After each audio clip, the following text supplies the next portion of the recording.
안녕하십니까. 자, 우리가 처음으로 배울 1단원은요, 문학의 가치라는 단원이고요. 거기 지금 교과서 맨 앞에 보시면 아시겠지만 거기 문학의 가치라는 단원 보이시죠? 시하고 소설을 배우게 돼요. 그래서 시를 통해서 내가 그 시를 감상하고 느껴지는 뭐 삶에 대한 깨달음, 성찰 이런 것들을 체크하게 되고요. 소설을 통해서 내가 얻은 가치는 뭐고 이걸 통해서 내가 깨달은 건 뭐고 이런 것에 대해서 이제 배우는 단원이고요. 뿐만 아니라 각각 시에 들어가 있는 여러 가지 다양한 표현 방식에 대해서 문제가 나오게 돼요. 그러니까 문학 단원이니까 뭐 아시겠지만 문학의 아름다움을 느껴보고 관련된 그 감상. 그럼 그다음에 이제 여기에서의 포인트가 뭐냐면 이 대단원명에서 원하는 거는 여기 보이시죠? 그 바로 첫 번째 대단원 열기에 보시면 우리는 한 편의 문학 작품을 읽으면서 여기 보이죠? 즐거움과 감동을 느끼거나 자신의 삶을 돌아보고 인간에 대한 삶의 깨달음을 얻는, 즉 문학 작품을 통해서 인간의 삶에 어떤 영향을 주고 어떤 가치를 지니는지 그것에 대해서 배우게 되는 단원이다 라고 보시면 돼요. 물론 이 안에 들어가 있는 각각의 표현 방법들은 당연히 알아두셔야겠죠? 자, 일단 첫 번째 1-1에 나와 있는 두 시에 대해서 배우게 될 거고요. 첫 번째 나와 있는 시는 보기 봄길이라는 정우승의 시인, 정우승 시인의 시예요. 일단 첫 번째 곡이 페이지로는 16페이지고요. 첫 번째 봄길이라는 시 내용에 대해서 이제 다시 한번 시작을 하겠습니다. 우리 간단하게 시 정리할 때 아시죠? 핵심 정리 갈래부터 제가 간단히 불러드릴 테니까 본인 필요한 부분에 빈칸에 체크해서 적어두시면 돼요. 갈래는 자유시, 서정시 아시죠? 형식은 자유롭고요. 정해진 형식은 아니고 그 다음 감정을 푼 서정시 됐죠? 자유시, 서정시. 그 다음 두 번째 성격 의지적이다. 여기 보면 단정적 어조를 활용하거든요. 그래서 단정적 어조를 활용했기 때문에 강한 의지를 드러내요. 그래서 성격은 의지적이다. 그 다음에 긍정적이다. 그 다음에 제재. 제재는 아시죠? 주제가 되는 소재, 중심 소재라는 얘기고 제목의 봄길이잖아요. 이 봄길이 제목이자 중심 소재가 돼요. 자, 그 다음 네 번째. 분위기는 어떤 분위기냐? 따뜻하고 희망찬 분위기. 따뜻하고 희망찬 분위기. 정리됐어요? 따뜻하고 희망찬 분위기. 자, 그 다음 주제. 됐어요? 자, 시련을 극복하고 스스로 사랑을 개척하는. 시련을 극복하고 스스로 사랑을 개척하는 삶의 태도. 그 다음 특징 간단하게 세 가지만 쓸게요. 첫 번째 1. 비슷한 문장 구조 및 비슷한 문장 구조 아시죠? 동일한 통사 구조라고도 얘기하는데 비슷한 문장 구조 그리고 단어 여러 단어를 반복해서 운율 형성. 비슷한 문장 구조 및 단어 반복해서 운율 형성했다. 두 번째 여기 보시면 시 안에 봄길을 걸어가는 사람이라는 대상이 나와요. 그래서 봄길을 걸어가는 사람에 대한 믿음. 두 번째, 봄길을 걸어가는 사람에 대한 믿음을 통해 낙관적이고 희망적인 시적 화자의 태도를 제시. 낙관적이고 희망적인 시적 화자의 태도를 제시했다. 그 다음 세 번째. 희망을 잃지 않고 어려움을 극복하는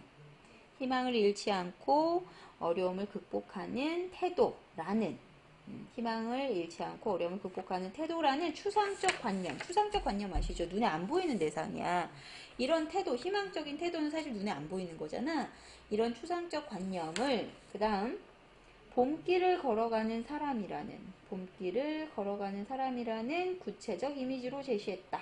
이게 세 번째 특징.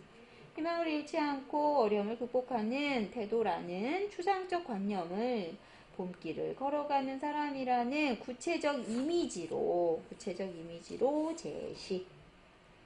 전체 구성은 세 파트로 나누는데요.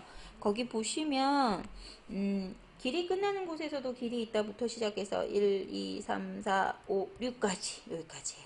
여기가 첫 번째 구성. 이해되시죠? 그 다음 7, 8, 9 있죠. 7, 8, 9 그 아래 요 세 행이 두 번째 파트. 그 다음 그 아래 내려가서 10행부터 시작해서 보라라고 시작하는 부분 있죠. 그래서 보라부터 맨 마지막에 보이세요? 거기 보라부터 맨 마지막 한없이 스스로 사랑이 되어서 한없이 봄길을 걸어가는 사람이 있더라. 여기까지 이해되셨죠? 여기까지가 크게 세 파트. 이렇게 내용상 구성을 나누시면 되고요. 자, 그 다음에 다시 처음부터 시작을 합시다. 자, 이제 봄길 첫 번째 파트부터 시작합니다. 자, 길이 끝나는 곳에서도 길이 있다. 길이 끝나는 곳에서도 길이 되는 사람이 있다. 스스로 봄길이 되어 끝없이 걸어가는 사람이 있다. 여기까지. 일단 첫 번째 여기까지 볼 건데, 거기 맨 첫 번째 부분 보시면, 첫 번째 파트. 자, 길이 끝나는 곳에서도, 거기 체크합시다. 길이 끝나는 곳. 체크하셨어요? 자, 길이 끝나는 곳. 길이 끝나는 곳이라는 거는요. 아, 이제 길이 보이지 않나? 이제 내 인생은 끝난 것 같아. 아, 절망적이야. 이럴 때 쓰는 말이죠. 그쵸? 그래서 여기 길이 끝나는 곳이라는 부분, 여기는 어렵고 절망적인 상황, 어렵고 절망적인 상황을 이렇게 표현을 했어요. 근데 중요한 건 그거야. 이렇게 길이 끝나는 곳인 것 같은데 거기에도 뭐가 있대? 길이 있대. 그래서 이 길이라는 거는 결국 뭘 의미하는 거야? 희망이 있어. 이제 다 끝난 것 같고 절망인 것 같지만 사실은 아니야. 길이 있어. 아무리 어렵고 힘들더라도 그것을 극복할 방법은 반드시 있어. 이런 표현인 거거든. 그리고 또 하나 중요한 표현이 나와. 여기 있다라는 말 보이죠? 있을까? 있을지도 몰라. 아니야. 혹은 있나? 뭐 이런 표현이 아니라 뭐라고 얘기해? 있다. 반드시 있어. 걱정하지 마. 그런 극복한 방법, 희망은 반드시 있어. 라는 이런 걸 갖다가 강한 의지, 단정적 어조, 단전적 어조라고 하고요. 딱 잘라서 분명하게 단정적으로 표현하는 이유는, 그 이유는 뭐야? 확고한 믿음 강조.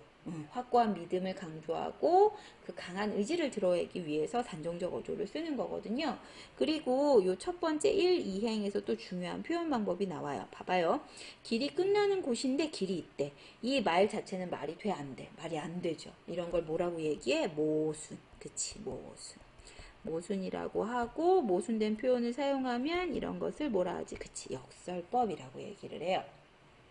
즉 1, 2행에서 얘기하는 거는 사실 이 사람이 얘기하는 거의 가장 핵심이기도 한데, 어떤 상황에서든 아무리 어렵고 절망적인 상황에서든 희망을 찾을 수 있어 라는 걸 강조하기 위해서 단정적 어조와 그 다음 역설법을 활용해서 이야기한 거예요. 이해되셨죠? 자, 그 다음 두 번째, 역시나 동일한 문장 구조가 반복이 됩니다. 길이 끝나는 곳에서도 이번에는 어떤 사람이 있어? 자, 길이 되는 사람이 있대요. 길이 되는 사람. 길이 되는 사람이라는 거는 절망적 상황을 극복하는 사람. 그걸 체크해야죠. 절망적 상황을 극복하는 사람. 그리고 그런 사람이 있을까? 아니야. 있어. 반드시 있어. 있다. 이해되시죠? 역시나 반드시 아무리 절망적이고 힘든 상황이더라도 희망을 잃지 않고 다른 사람들을 위해서 자신을 희생하면서 사랑을 베푸는 사람이 반드시 있다라는 얘기거든. 있다. 보이죠? 강한 의지예요. 또한 스스로 봄길이 되었어. 내가 내 자신을 희생하고 나를 바꿔서 어떻게 끝없이, 또다시 나오죠. 끝없이 걸어가는 사람. 끝없이라는 표현 자체가 끝이 없어. 결국 좌절하거나 포기하지 않아. 그리고 끝까지 절망을 극복하는 사람이 있어. 이런 표현인 거군. 그리고 그런 사람이 또 있다. 이해되죠? 여기까지가 우리가 배울 첫 번째 파트예요. 그래서 첫 번째 부분은요, 아시겠지만 시적 화자가 바람직하게 생각하는 삶의 태도도 드러나죠. 희망을 잃지 않고 다른 사람을 위해서 희생하면서 사랑을 베푸는 그런 세상, 그리고 그런 사람이 있기 때문에 밝은 미래, 희망적이야. 그러니까 어떻게 하지 마? 절망하지 마, 포기하지 마, 이 말을 하고 싶은 거지. 이해되셨죠? 여기까지가 첫 번째 파트예요. 자, 여기 첫 번째 파트에 자, 거기 정리를 합니다. 자, 소주제 정리 어떻게 하시느냐? 절망적인 상황에서도 사랑과 믿음이 있다는, 절망적인 상황에서도 사랑과 믿음이 있다는 강한 신념, 믿음.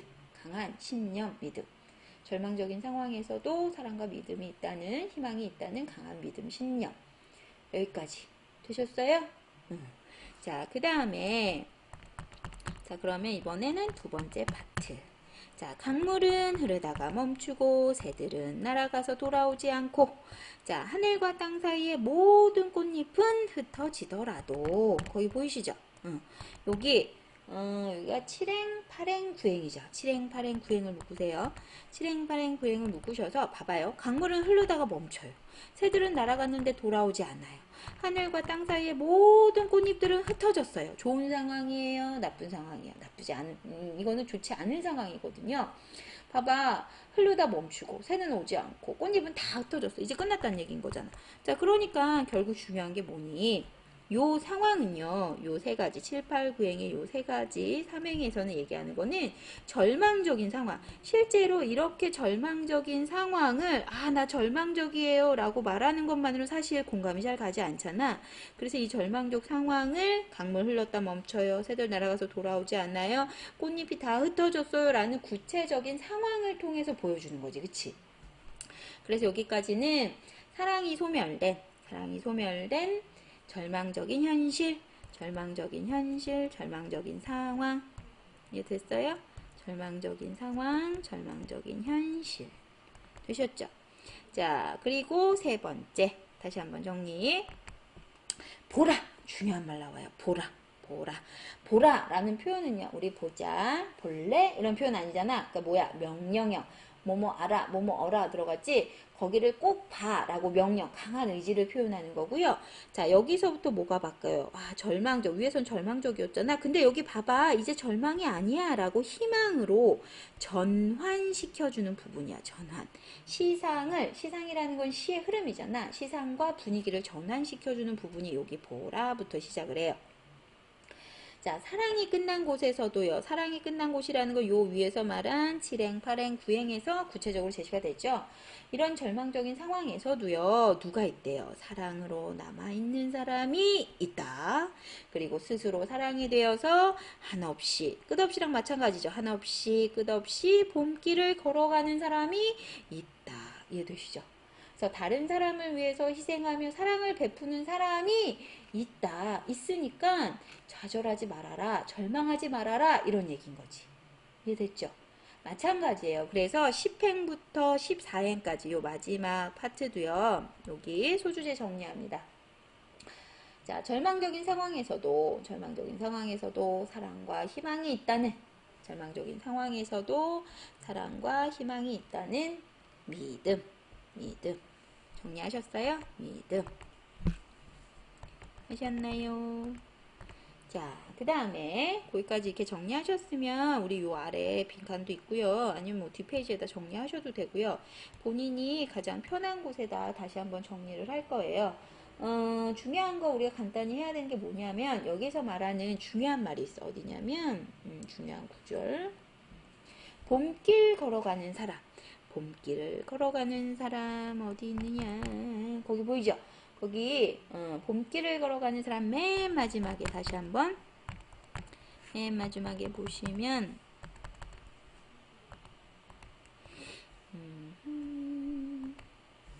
자, 여기 봄길을 걸어가는 사람이라는 말 있죠.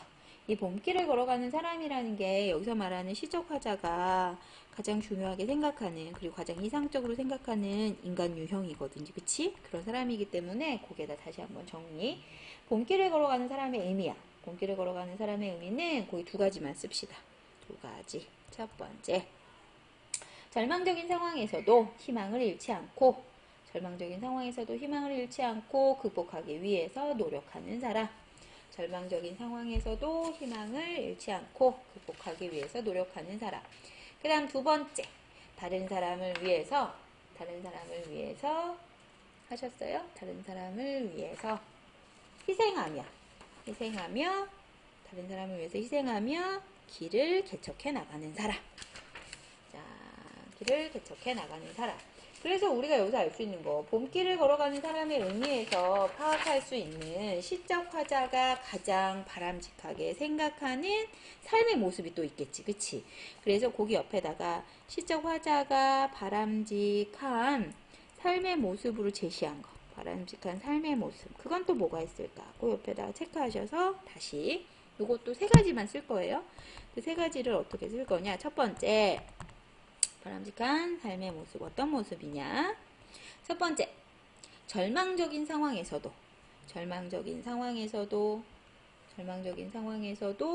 희망을 잃지 않고 사랑을 실천하는 태도.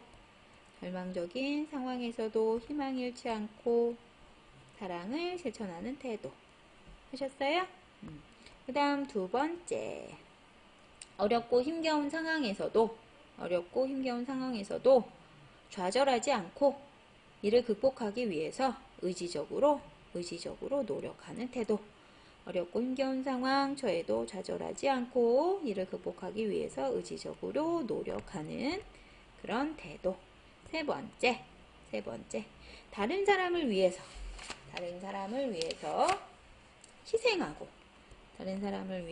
희생하고 봉사하는 태도.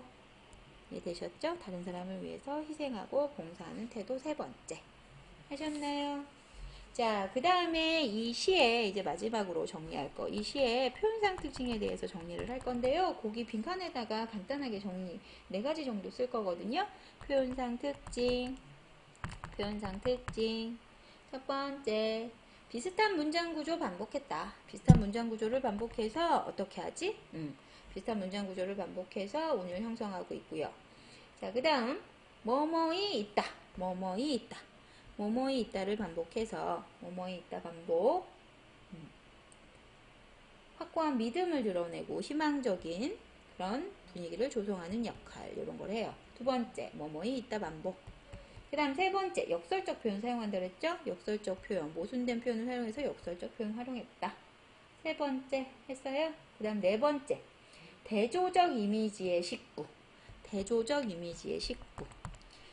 이미지의 식구라는 거는요, 거기 보면 끝없이 걸어가는 사람, 한없이 걸어가는 사람, 이런 사람은 되게 긍정적이고 희망적인 사람이잖아요.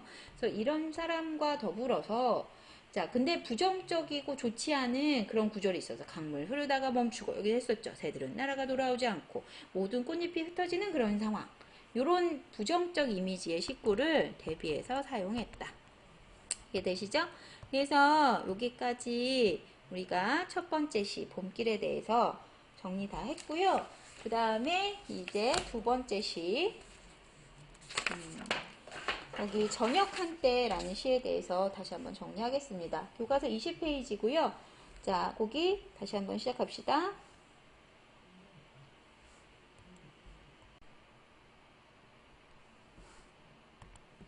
자, 우리가 두 번째 배울 저녁 한때라는 시고요. 자, 저녁 한때라는 시, 자, 역시나 핵심 정리 간단하게 정리해요.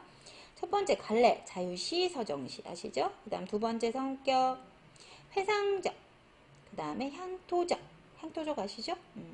회상적, 향토적, 그리고 서정적 분위기, 요게 특징. 제재, 중심 소재, 어느 가족의 단란한 모습, 저녁 한때의 모습이 되겠죠. 그 다음 분위기, 얘도 앞에서 배웠던 봄길과 마찬가지로 되게 따뜻한 그런 분위기거든요. 그래서 분위기는 따뜻하고 평화로운 분위기.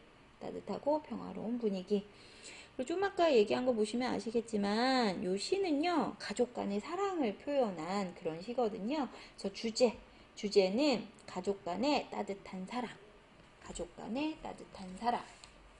자, 특징 3가지만 쓸게요. 첫 번째, 자, 요 시의 포인트는 다양한 심상을 활용했다는 거거든요. 이미지. 그래서 첫 번째, 다양한 심상을 활용해서 가족들의 모습과 사랑을 감각적으로 표현. 감각적이라는 말 들어가면 심상 이미지 많이 쓴 거라고 얘기했었지? 특징 첫 번째, 다양한 심상을 활용해서 가족들의 모습, 사랑을 감각적으로 표현. 두 번째, 시적 화자. 말하는 이가 과거에 보았던 아버지와 어머니의 모습을 회상하는 듯한 느낌 제시. 그런 느낌, 이렇게 관찰하는 그런 느낌이라고 보시면 돼요. 시적 화자 말하는 이가 과거 보았던 아버지의 어머니의 모습을 회상하는 듯한 느낌 제시. 세 번째, 아버지와 어머니의 행동 묘사를 통해 인물의 상황 및 정서 제시.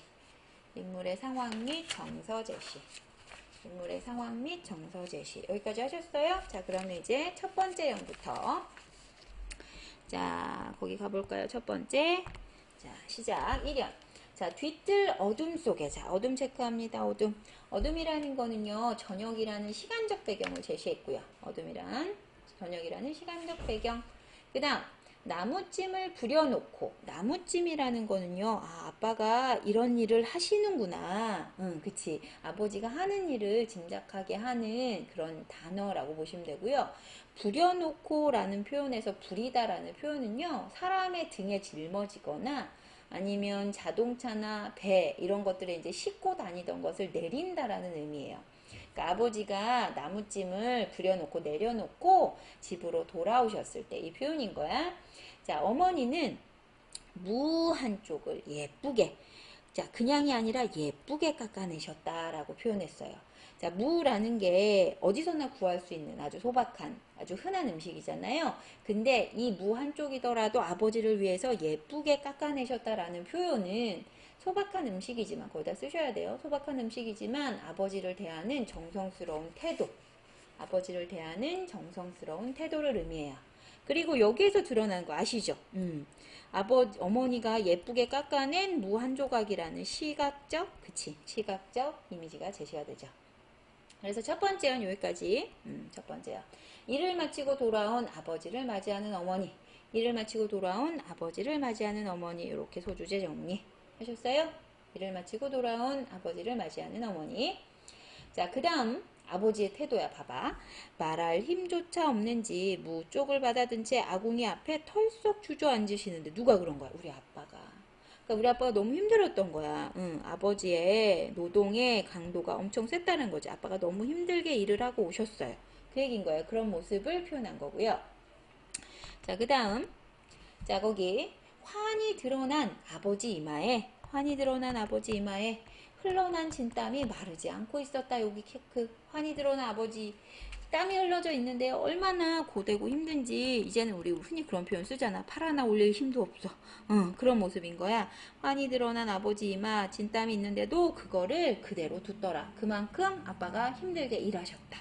그래서 여기까지가 두 번째였는데 요새 얘기하는 거는 뻔해. 뭐야. 노동 때문에 진땀이 마르지 않은 그런 아버지의 모습을 생생하게 표현한 거지. 그치? 그래서 여기 두 번째 파트 정리. 노동으로 진땀이 마르지 않는 아버지의 모습. 역시나 여기도 마찬가지, 위에서와 마찬가지로 시각적 심상을 통해서 아버지의 힘겨운 노동의 일상을 제시를 한 거죠. 하셨어요? 자, 그 다음. 자, 다음 장으로 넘어가셔서. 자, 어두워진 산길에서 후들거리는 발끝 걸음으로 어둠길을 가늠하셨겠지. 이건 이해되시죠? 아빠가 산에 갔다 왔어요. 근데 산에 갔다가 고된 일을 하고 오는데 너무 어두워진 거야. 왜 도시에 있는 데처럼 막 어두운 길을 하나하나 다 비춰주는 가로등이 다 자세히 돼 있지 않겠지. 그러니까 늦게까지 일을 하고 고된 일을 하고 돌아오는데 앞이 안 보여서 그 어두운 길을 발끝 걸음, 이렇게 발끝으로 톡톡톡톡 건드려 보면서 가늠해 보면서 아, 일로 가면 될래나 절로 가면 될래나 하면서 오셨다는 얘기인 거야. 이해되시죠? 어둠길을 가늠해 보시면서 자, 늦게까지 고된 일을 하고 밤까지 힘들게 어두운 길을 조심스럽게 걸어온 아버지의 귀갓길의 모습을 추측한 거죠. 추측. 이해되시죠? 추측. 그래서 여기까지 세 번째. 산길을 더듬어 돌아오셨을. 산길을 더듬어 돌아오셨을 아버지의 모습. 산길을 더듬어 돌아오셨을 아버지의 모습. 정리할 수 있죠. 산길을 더듬어 돌아오셨을 아버지의 모습. 자, 이제 마지막. 자, 중요한 거 나와요. 불타는 소리, 물 끓는 소리, 다시 이어지는 어머니의 도마질 소리. 도마질 아시죠? 톡톡톡톡 하는 칼로 도마 치는 소리. 그러니까 이 말은 결국 무슨 말이야? 뭐 한다는 뜻인 거야. 그치?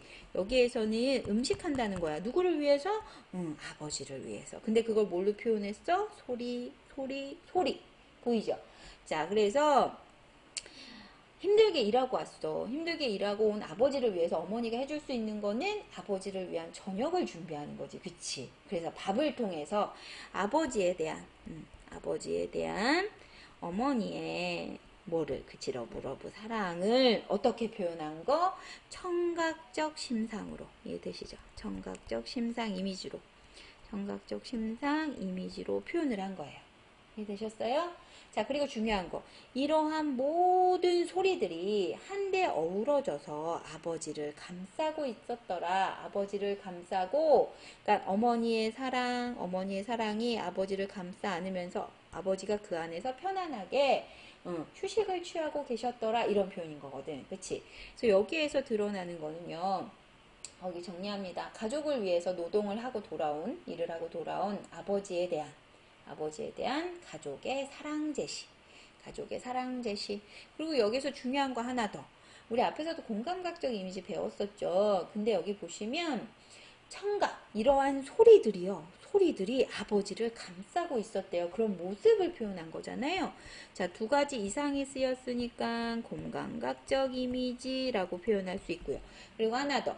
자, 무얼? 가장 메인은 청각이잖아. 이러한 소리들을 어떻게? 청각을 시각화한 감각 전이까지. 정리되셨어요? 그래서 여기 세 번째, 자, 여기까지 이제 정리. 여기는 소단원 주제 어떻게 하느냐?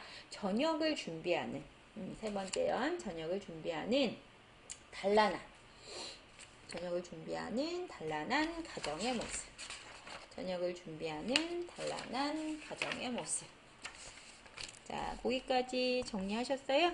자, 그러면 이제 시를 전체적으로 거기 빈칸에 간단하게 정리를 해주시면 좋을 것 같은데요. 일단 여러 가지 심상이 쓰였어요. 근데 앞에서부터 제가 얘기했었죠. 기억나시죠? 맨 앞에서 무 한쪽을 예쁘게 깎아내셨다. 기억나시죠? 그 다음에 환히 드러난 그 진땀이 마르지 않고 있었어. 이게 뭐야? 아빠의 그런 모습을 통해서, 시각적 심상을 통해서 어머니의 정성, 아버지의 힘겨운 모습을 생생하게 표현한 거. 그 다음 다시 뒷부분으로 오시면 불타는 소리, 물 끓는 소리, 다시 이어지는 엄마의 도마질 소리, 청각적 이미지를 통해서 지친 아버지를 위로하고자 하는 어머니의 사랑과 정성을 감각적으로 제시했죠. 그 다음 마지막, 이러한 모든 소리들이 어울려서 아버지를 감싸고 있더라. 공감각적 이미지 심상, 청각을 시각화하여서 부엌에서 나는 소리를 시각화해서 아버지를 따뜻하게 감싸 안고 편안하게 쉬게 해주는 어머니의 정성과 마음을 표현한 거지. 그치? 자, 그래서 이제 거기 정리합니다. 이 시에 드러난 분위기와 정서 아시죠? 자, 거기 이번에는 자, 거기에다 하나, 이 시에 드러난 분위기, 그리고 정서, 감정, 이해되시죠? 이걸 정리하시는데, 자, 가족을 위해서 아버지가 노동을 마치고 돌아왔어요. 그치? 그런 아버지를 위해서 엄마가 뭐 했지? 엄마는, 자, 무한 쪽을 예쁘게 깎아내셨어요. 그래서 어머니의 정성. 어머니의 이런 정성, 그리고 어머니의 밥하는 그 소리들이 어울려서 아버지를 감싸고 있었어. 그치? 자, 그러니까 이런 어머니의 정성과 사랑은, 자, 결국 뭘 얘기하는 거겠어요? 그치? 가족의 화목한 거 아시죠? 그 다음에 사랑이 넘치는 모습. 가족 간의 사랑이 넘치는 모습을 통해서 따스한 분위기를 형성시킨다. 여기까지. 정리되셨어요? 시가 많이 어렵진 않죠? 자, 여기까지 정리해 두시고 두 번째 시는 여기까지 해서 마무리합시다. 자, 고생하셨어요.